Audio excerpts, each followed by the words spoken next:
అర్జున్ ఒక ప్రతిభావంతుడైన హ్యాకర్. ఒక రాత్రి అతను ఇంటర్నెట్లోని లోతైన పొరల్లో రహస్య కోడ్ను వెతుకుతుండగా ఒక వింతైన కౌంట్డౌన్ టైమర్ను కనుగొన్నాడు. ఆ టైమర్ సెకనుకు 10 అంకెలు తగ్గుతోంది. అది సున్నాకి చేరుకోవడానికి కేవలం 12 గంటలు మాత్రమే మిగిలి ఉంది. దాని పక్కన ప్రపంచం ఆగిపోతుంది అనే చిన్న సందేశం ఉంది. భయపడిన అర్జున్ ఆ కోడ్ను ఆపడానికి ప్రయత్నించాడు. కానీ అతను చేసే ప్రతి ప్రయత్నం ఆ టైమర్ను మరింత వేగవంతం చేస్తోంది. ఎవరో అతనిని గమనిస్తున్నారని అతనికి అర్థమైంది. అకస్మాత్తుగా అతని గదిలోని లైట్లు ఆరిపోయాయి. అతని కంప్యూటర్ కెమెరా దానంతట అదే ఆన్ అయింది. స్క్రీన్ మీద ఒక ముసుగు ధరించిన వ్యక్తి ప్రత్యక్షమయ్యాడు.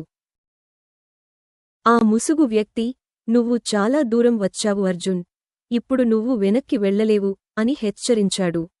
ఆ టైమర్ వెనుక ఉన్నది ఒక గ్లోబల్ సైబర్ అటాక్ అని అర్జున్ గ్రహించాడు.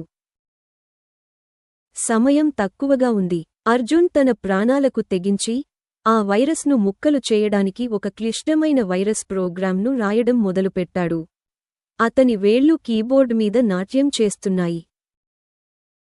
చివరి సెకనులో టైమర్ అర్ధరాత్రి 12:01 దగ్గర ఉండగా అర్జున్ ఎంటర్ కీని నొక్కాడు. ఒక్క క్షణం నిశ్శబ్దం ఆవరించింది. ఆ తర్వాత స్క్రీన్ మీద సిస్టమ్ సేఫ్ అని మెరిసింది.